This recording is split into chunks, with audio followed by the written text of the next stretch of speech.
کیا دنیا نئی ٹیکنالوجی کولڈ وار میں داخل ہو چکی ہے؟ امریکہ اور چین کے درمیان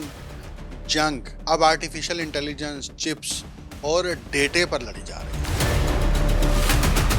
ٹرمپ کی نئی پابندیوں نے بیجنگ کو مشتعل کر دیا۔ کیا شی جن پنگ امریکہ کا دورہ منسوخ کر دیں گے یا دونوں سپر پاورز آخری لمحے میں تصادم کو روک لیں گے؟ امریکہ کو آخر سب سے بڑا خوف کیا ہے؟ چین کی اے آئی ٹیکنالوجی صرف 18 مہینوں میں سلیکان ویلی کو چیلنج کرنے کی پوزیشن میں کیسے پہنچ گئی؟ اگر واشنگٹن نے چائنیز آرٹیفیشل انٹیلیجنس کمپنیز پر مکمل پابندیاں لگا دی تو کیا چین نایاب معدنیات کو بطور ہتھیار استعمال کرے گا؟ امریکہ اور چین کی اصل جنگ تجارت کی نہیں بلکہ مستقبل پر حکمرانی کی جنگ کیوں بن چکی ہے؟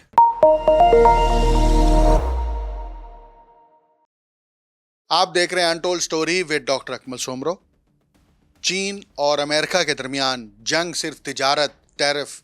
یا امپورٹ ایکسپورٹ کی پابندیوں تک محدود نہیں رہی، بلکہ اب یہ آرٹیفیشل انٹیلیجنس، جدید ٹیکنالوجی اور 21ویں صدی کی عالمی قیادت کی جنگ میں تبدیل ہو چکی ہے۔ ایک طرف واشنگٹن چائنیز آرٹیفیشل انٹیلیجنس کی کمپنیوں، روبوٹس، ٹیلی کمیونیکیشن اور جدید ٹیکنالوجی پر نئی پابندیوں کی تیاری کر رہا ہے، تو دوسری جانب بیجنگ بھی ڈرونز، حساس ٹیکنالوجیز اور امریکی کمپنیوں کے خلاف جوابی اقدامات کر کے واضح پیغام دے رہا ہے۔ کیا اب چین یک طرفہ دباؤ قبول کرنے کے لیے تیار نہیں ہے؟ دلچسپ بات یہ ہے کہ اس شدید کشیدگی کے باوجود دونوں ممالک اپنے صدور ڈونلڈ ٹرمپ اور شی جن پنگ کی متوقع سربراہی ملاقات کو بھی بچانا چاہتے ہیں، کیونکہ دونوں جانتے ہیں کہ اگر یہ مقابلہ بے قابو ہو گیا تو اس کے اثرات صرف امریکہ اور چین تک محدود نہیں رہیں گے بلکہ پوری عالمی معیشت، آرٹیفیشل انٹیلیجنس کی انڈسٹری اور بین الاقوامی طاقت کے توازن کو ہلا کر رکھ دیں گے۔ اب ہمیں یہ سوچنا پڑے گا کہ کیا دنیا ایک نئی ٹیکنالوجی کولڈ وار کے دہانے پر کھڑی ہے یا پھر ٹرمپ اور شی جن پنگ کی ملاقات اس خطرناک تصادم کو روکنے میں کامیاب ہو سکے گی۔ اگلے مہینے چینی صدر شی جن پنگ اور امریکی صدر ڈونلڈ جے ٹرمپ کے درمیان متوقع ملاقات سے پہلے چائنا اور امریکہ کے تعلقات برآمدی پابندیوں کے معاملے پر شدید کشیدگی کا شکار ہے۔ یہ تازہ کشیدگی ایک وسیع تر تجارتی اور ٹیکنالوجی کی محاذ آرائی کے تناظر میں سامنے آئی ہے، جہاں دونوں ممالک ایک دوسرے کے اہم شعبوں پر برآمدی پابندیاں اور مختلف نوعیت کی پابندیاں عائد کر رہے ہیں۔ حالیہ دنوں میں چین نے امریکہ کو ڈرونز اور دیگر حساس ٹیکنالوجی کی برآمد پر مزید سخت پابندیاں نافذ کی، جبکہ امریکی اقدامات جو چینی ٹیلی کمیونیکیشن اور دیگر اسٹریٹجک شعبوں کو نشانہ بنا رہے ہیں کے جواب میں بھی اقدامات کیے ہیں۔ جوابی پابندیوں کا یہ تبادلہ اس جاری تنازع میں ایک منظم مگر بتدریج بڑھتی ہوئی کشیدگی کی عکاسی کرتا ہے۔ مالیاتی منڈیوں کے جو ایکسپرٹس ہیں وہ ان پیش رفتوں کو اس زاویے سے دیکھ رہے ہیں کہ ان کے باعث 2026 کے اختتام سے پہلے شی جن پنگ کے امریکہ کے دورے کے امکانات میں کچھ کمی آ سکتی ہے۔ اس وقت مارکیٹ کے تخمینوں کے مطابق 31 دسمبر 2026 سے پہلے شی جن پنگ کے امریکہ جانے کے امکانات 93.5% ہیں، جو گزشتہ روز کے 94% کے مقابلے میں معمولی کمی کو ظاہر کر رہے ہیں۔ مبصرین کا یہ ماننا ہے کہ آئندہ چند مہینے کے دوران ہونے والی اسٹریٹجک اور سفارتی پیش رفتیں ان امکانات پر نمایاں اثر ڈال سکتی ہیں، اور اگلے مہینے چینی صدر شی جن پنگ کے متوقع دورہ امریکہ کی راہ بیجنگ کی توقعات کے برعکس پہلے سے زیادہ دشوار دکھائی دے رہی ہے۔ سرکاری دورے سے چند ہفتے پہلے ہی دنیا کی دو بڑی معیشتوں کے درمیان جوابی پابندیوں کا سلسلہ ایک بار پھر شدت اختیار کر گیا۔ بیجنگ نے امریکی کمپنیوں اور مفادات کے خلاف متعدد اقدامات کا اعلان کرتے ہوئے کہا ہے کہ یہ امریکہ کے غلط اقدامات کے جواب میں کیے جا رہے ہیں۔ امریکہ نے نیو جنریشن کے ہیومنائڈ روبوٹس، جن کی اکثریت چین میں تیار ہوتی ہے، اس کی درآمد یعنی اس کی امپورٹ پر پابندی عائد کر دی ہے، یعنی امریکہ کی کمپنیاں یا وہاں کے افراد ان روبوٹس کو نہیں خرید سکتے۔ ایرانی ایندھن کی ترسیل میں مبینہ طور پر ملوث چینی شپنگ کمپنیوں پر پابندیاں لگا دی۔ انسانی حقوق کی مبینہ خلاف ورزیوں کے الزام میں 40 سے زائد چینی کمپنیوں کو اینٹی لسٹ میں شامل کر دیا، جبکہ 2 بڑے اداروں کو بھی پینٹاگون کی بلیک لسٹ میں ڈال دیا۔ اس کے علاوہ واشنگٹن نے چین کی آرٹیفیشل انٹیلیجنس کمپنیز پر بھی پابندیاں عائد کرنے کی دھمکی دی ہے۔ چین کی وزارت تجارت نے یہ کہا ہے کہ ان اقدامات کے بعد بیجنگ کے پاس ضروری جوابی اقدامات کرنے کے سوا کوئی چارہ نہیں بچا، اور وزارت نے ایک پیکج کا اعلان کیا جس کے تحت 7 امریکی کمپنیوں پر پابندیاں عائد کی گئیں۔ امریکہ کو ڈرونز اور اس سے متعلقہ ٹیکنالوجی کی برآمد پر مزید سخت کنٹرول نافذ کیا جا رہا ہے، یعنی چائنا جو ہے وہ اس ٹیکنالوجی کو امریکہ منتقل کرنے کی اجازت نہیں دے گا، یعنی یہ ٹیکنالوجی چائنا سے جو امریکی کمپنیاں خرید رہی ہیں، ان امریکی کمپنیوں کے اوپر چائنا نے پابندی عائد کر دی ہے۔ اور اسی طرح ایسے دفتری آلات کی تحقیقات شروع کر دی گئی ہیں جو غیر ملکی سافٹ ویئر استعمال کرتے ہیں۔ ایک علیحدہ اقدام کے تحت امریکی فیکٹریوں کے لیے چائنیز مارکیٹ میں برقی آلات سمیت دیگر مصنوعات کی تیز رفتار سرٹیفیکیشن کی سہولت بھی معطل کر دی گئی ہے۔ چائنا کی وزارت تجارت نے یہ واضح کیا ہے کہ یہ اقدامات خاص طور پر امریکی حکومت کی جانب سے حالیہ عرصے میں چینی کمپنیوں کو اینٹی لسٹ میں شامل کرنے، ہیومنائڈ روبوٹس پر پابندیوں اور امریکی فیڈرل کمیونیکیشنز کمیشن کی جانب سے عائد کی گئی ٹیکنالوجی سے متعلق پابندیوں کے جواب میں کیے گئے۔ جوابی پابندیوں کا یہ سلسلہ گزشتہ برس کی یاد تازہ کر رہا ہے، جب دونوں حریف ممالک ایک شدید تجارتی جنگ میں الجھے ہوئے تھے۔ اس صورتحال نے یہ سوال بھی پیدا کر دیا ہے کہ اگر کشیدگی میں مزید اضافہ ہوتا رہا تو کیا بیجنگ صدر شی جن پنگ کے آئندہ دورہ امریکہ کو مؤخر کرنے پر مجبور ہو سکتا ہے۔ اب تک چین کی جانب سے کیے گئے متعدد اقدامات، جنہیں خود اس کے ترجمان نے محتاط قرار دیا ہے، اس بات کی نشاندہی کرتے ہیں کہ چینی لیڈرشپ ستمبر میں ہونے والی سربراہی ملاقات کو مقررہ منصوبے کے مطابق آگے بڑھانا چاہتی ہے، خاص طور پر اس لیے کہ اس ملاقات کو شی جن پنگ اور ٹرمپ کے درمیان اس شعبے پر بات چیت کا اہم موقع سمجھا جا رہا ہے، جو دونوں ممالک کے درمیان سب سے بڑی کمپٹیشن کی صورت اختیار کرتا جا رہا ہے، یعنی آرٹیفیشل انٹیلیجنس۔ چین نے یہ واضح کیا ہے کہ چین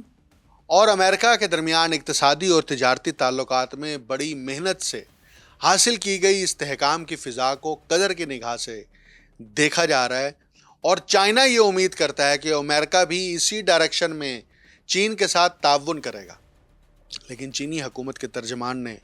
یہ بھی خبردار کیا ہے کہ اگر ایسا نہ ہوا تو چین مزید جوابی اقدامات کرنے سے بھی گریز نہیں کرے گا۔ اب مدعا یہ ہے کہ یہ جنگ حکومت کی نہیں ہے، یہ جنگ ان کمپنیوں کی جو ملٹی نیشنل کمپنیاں بن چکی ہیں، ان کی بھی جنگ ہے، اور امریکہ کیونکہ خود گلوبل کیپٹلزم کا مرکز ہے تو امریکہ ان ملٹی نیشنل کمپنیوں کے بغیر سروائیو ہی نہیں کر سکتا، تو یقیناً ٹرمپ کو ہی گھٹنے ٹیکنے پڑیں گے۔ مبصرین اور چین کے پالیسی ساز حلقوں سے جو لوگ تعلق رکھتے ہیں، وہ ان کا تو یہ ماننا ہے کہ بیجنگ ٹرمپ کے ساتھ اعلیٰ سطح کے رابطوں کو برقرار رکھنے کو غیر معمولی اہمیت دیتا ہے، کیونکہ چینی نقطہ نظر سے ٹرمپ کو اپنی کابینہ کے متعدد زیادہ سخت گیر ارکان کے مقابلے میں نسبتاً چین دوست تصور کیا جاتا ہے۔ بیجنگ کی سینگوا یونیورسٹی کے centre for international security and strategy سے وابستہ سینئر فیلو ہیں سن چنگ ہاؤ۔ وہ کہتے ہیں کہ یہ سربراہی ملاقات سے پہلے چین کے پاس اس بات کی مضبوط وجوہات موجود ہیں کہ وہ سفارتی گنجائش کو برقرار رکھے اور کشیدگی کو بے قابو رد عمل اور جوابی رد عمل کے ایسے سلسلے میں تبدیل ہونے سے روکے جس پر قابو پانا مشکل ہو جائے۔ چین کے اس تحمل کو ہرگز اس کی خاموش رضامندی نہیں سمجھنا چاہیے، اور وہ یہ بھی کہتے ہیں کہ آئندہ صورتحال کا انحصار بڑی حد تک اس بات پر ہوگا کہ امریکہ چین میں تیار کی جانے والی آرٹیفیشل انٹیلیجنس کے حوالے سے کیا اقدامات کرتا ہے، کیونکہ یہ بیجنگ کے لیے نہایت حساس معاملہ بن چکا ہے۔ محض 18 مہینے کے عرصے میں چائنا نے آرٹیفیشل انٹیلیجنس کے میدان میں امریکہ سے بہت پیچھے ہونے کی پوزیشن سے نکل کر ایسے متعدد اے آئی ماڈلز تیار کر لیے ہیں جو سلیکان ویلی کی صف اول کی کمپنیوں کو سخت مقابلہ دے رہے ہیں اور دنیا بھر کے صارفین میں تیزی سے مقبولیت حاصل کر رہے ہیں۔ ٹرمپ انتظامیہ کے حکام اور اے آئی کی بڑی کمپنیوں نے چینی کمپنیوں پر الزام عائد کیا ہے کہ وہ جدید امریکی ماڈلز کو ڈیجیٹل کر کے ان کی صلاحیتوں سے فائدہ اٹھا رہے ہیں۔ یعنی جو ماڈلز آرٹیفیشل انٹیلیجنس کے ماڈل امریکہ میں تیار ہو رہے ہیں، چائنا مہارت کے ذریعے سے اس ٹیکنالوجی کو ڈیجیٹل کر کے ان کی صلاحیتوں سے فائدہ اٹھا رہی ہے۔ اب واشنگٹن نے دانشورانہ املاک کی مبینہ چوری کو بنیاد بنا کر چینی کمپنیوں پر پابندیاں عائد کرنے کی دھمکی بھی دی ہے۔ دوسری جانب بیجنگ نے ان الزامات کو مسترد کرتے ہوئے امریکہ پر زور دیا ہے کہ وہ اپنی بالادستی پر مبنی سوچ کو ترک کر دے۔ اس نوعیت کی کوئی بھی پابندی چین کے ایک اہم صنعتی شعبے کی عالمی ترقی کو دانستہ طور پر روکنے کی کوشش کے طور پر دیکھا جا رہا ہے، اور اس سے بیجنگ کو ٹرمپ کی پہلی حکومت کے دوران جو چینی ٹیکنالوجی کمپنی ہواوے ہے اس کے خلاف چلائی گئی عالمی مہم کی تلخ یادیں بھی تازہ کرا رہی ہے۔ ہانگ کانگ میں قائم مشاورتی ادارے دا ایشیا گروپ کے ڈیجیٹل پریکٹس کے چیئرمین جارج چن نے کہا ہے، اگر امریکہ نیشنل سیکیورٹی کو جواز بنا کر چینی اے آئی ماڈلز پر پابندی عائد کرتا ہے تو اس کے اثرات صرف ان امریکی کمپنیوں تک محدود نہیں رہیں گے جو یہ ٹیکنالوجی استعمال کر رہی ہیں۔ بنیادی طور پر بات یہ ہے کہ امریکہ پوری دنیا میں کاروباری استعمال کے لیے چینی مصنوعی ذہانت یعنی اے آئی ماڈلز پر پابندی عائد کرنے کی کوشش کر رہا ہے، جبکہ یہاں $1 ٹریلین مالیت کی عالمی منڈی کا معاملہ ہے۔ چین اس معاملے کو ہرگز معمولی نہیں لے گا۔ بیجنگ کے پاس اقتصادی دباؤ ڈالنے کے لیے متعدد ذرائع جو ہیں وہ موجود ہیں، جن میں تحقیقات کا آغاز کرنا، کمپنیوں یا افراد کو بلیک لسٹ میں شامل کرنا بھی شامل ہے، اور چائنا نے یہ واضح کر دیا ہے کہ ان دونوں ہتھیاروں کا استعمال کیا جائے گا اور جوابی رد عمل میں اس کا استعمال کیا ہے۔ تاہم پابندیوں کے معاملے میں بیجنگ نے اب تک کسی بڑی امریکی ٹیکنالوجی کمپنی کو براہ راست نشانہ نہیں بنایا۔ چین کا سب سے مؤثر اسٹریٹجک ہتھیار اب بھی پروسیس شدہ نایاب منرلز یعنی ارضی معدنیات کی عالمی سپلائی چین پر اس کی مضبوط گرفت ہے۔ گزشتہ برس ان معدنیات کی تجارت سے متعلق معاہدوں کے باوجود یہ اسٹریٹجک امپورٹنس کی حامل اشیاء اب بھی امریکہ اور چین کے درمیان کشیدگی کا ایک بڑا سبب بنی ہوئی ہیں۔ گزشتہ ہفتے امریکی وزیر خزانہ اسکاٹ بیسنٹ نے فاکس نیوز سے گفتگو کرتے ہوئے کہا تھا کہ نایاب معدنیات کی سپلائی اتنی آزادانہ طور پر نہیں ہو رہی جتنی ہو سکتی ہے۔ اسی پر سینگوا یونیورسٹی کے سن چنگ بھاؤ یہ کہتے ہیں کہ اگر واشنگٹن اپنی پابندیوں کا دائرہ وسیع کرتے ہوئے چین کی کمپنیوں کو نشانہ بناتا ہے، تجارتی لحاظ سے عام شعبوں پر مزید سخت کنٹرول عائد کرتا ہے یا مختصر وقفوں میں مسلسل نئے اقدامات کرتا ہے، تو بیجنگ اس نتیجے پر پہنچ سکتا ہے کہ محدود نوعیت کے جوابی اقدامات اب مطلوبہ روک تھام پیدا کرنے میں ناکام ہو رہے ہیں، اور پھر وہ ایسے اقدامات کی طرف بڑھ سکتا ہے جن کے اقتصادی نتائج کہیں زیادہ سنگین ہوں۔ واشنگٹن جدید ٹیکنالوجی میں استعمال ہونے والی اہم تصویراتی اشیاء یعنی اسٹریٹجک گڈز ہیں، اس کے لیے بھی چین پر اپنا انحصار کم کرنا چاہتا ہے۔ اس مقصد کے تحت وائٹ ہاؤس نے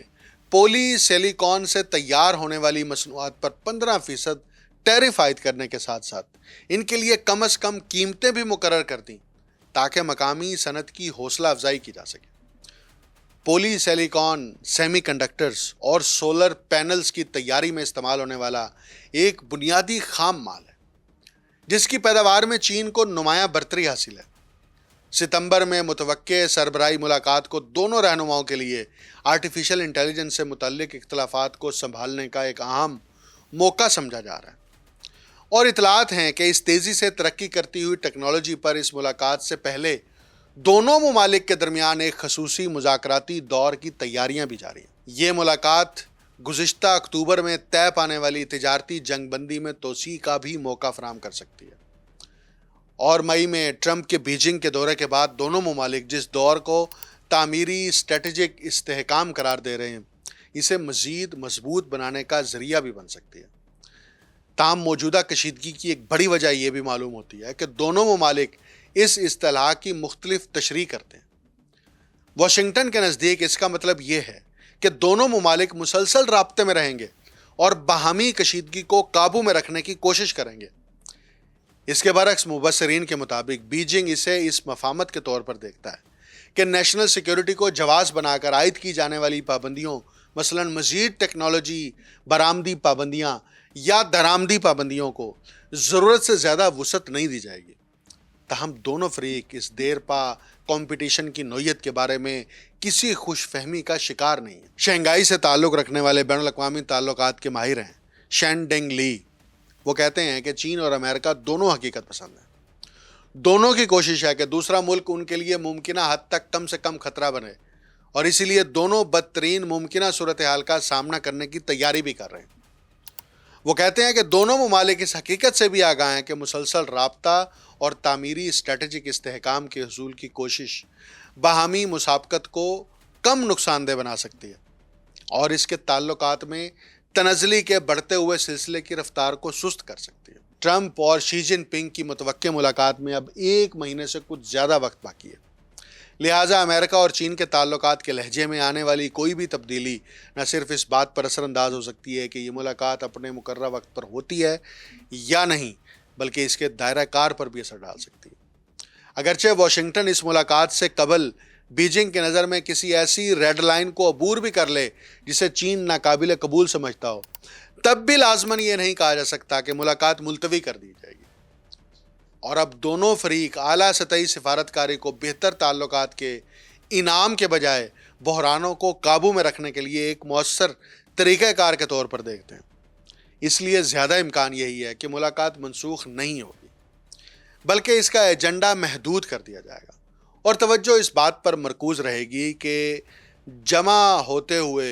اختلافات ایک بار پھر تعلقات کو تنزلی کے نئے بھنور میں دھکیلنے کا سبب نہ بنے۔ طاقت کی تاریخ ہمیں یہ بتاتی ہے کہ جب بھی کوئی نئی ٹیکنالوجی دنیا میں انقلاب لاتی ہے تو اس کے ساتھ ایک نئی عالمی طاقت بھی جنم لیتی ہے۔ کبھی سمندروں پر قبضہ طاقت کی علامت تھا، پھر تیل نے دنیا کی سیاست لکھی، اور اب آرٹیفیشل انٹیلیجنس، چپس اور ڈیٹا وہ ہتھیار بن چکے ہیں جن سے آنے والی صدی کی قیادت کا فیصلہ ہوگا۔ امریکہ کو خدشہ ہے کہ اگر چین اس دوڑ میں برابر آ گیا تو وہ برتری جو دوسری عالمی جنگ کے بعد اسے حاصل رہی، پہلی بار حقیقی چیلنج کا سامنا کرے گی۔ دوسری طرف چین سمجھتا ہے کہ اگر وہ اس مرحلے پر پیچھے ہٹ گیا تو ترقی یافتہ قوم بننے کا اس کا خواب کئی دہائیاں پیچھے چلا جائے گا۔ اس لیے دونوں طاقتیں مذاکرات بھی کر رہی ہیں اور مقابلہ بھی کر رہی ہیں، مصافحہ بھی ہو رہا ہے اور مکے بھی بند ہیں۔ ٹرمپ اور شی جن پنگ کی ملاقات ہوگی یا نہیں، لیکن کیا دونوں طاقتیں اپنی رقابت کو قابو میں رکھ سکیں گی، یا پھر دنیا ایک ایسی سرد جنگ میں داخل ہونے جا رہی ہے جہاں الگوریدم چلیں گے، میزائل نہیں چلیں گے، مائکرو چپس فیصلہ کریں گی، اور میدان جنگ سرحد پر نہیں ہوگا بلکہ لیبارٹریز، ڈیٹا سینٹرز اور مصنوعی ذہانت کے ماڈلز کے اندر ہوگا۔ اگر ایسا ہوا تو یہ صرف امریکہ اور چین کی جنگ نہیں رہے گی، بلکہ ہر وہ ملک جو ٹیکنالوجی کا صارف ہے، یعنی کنزیومر ہے، اس مقابلے کا حصہ بن جائے گا، اور شاید 21ویں صدی کی تاریخ یہ نہیں لکھے گی کہ دنیا پر کسی فوج نے حکمرانی کی تھی یا کس فوج کی حکمرانی رہی، بلکہ یہ لکھے گی کہ دنیا پر کس الگوریدم نے حکمرانی کی، وہ امریکی الگوریدم ہے یا چینی الگوریدم ہے۔ مجھے ڈاکٹر اکمل سومرو کو اجازت دیجیے۔ اللہ حافظ۔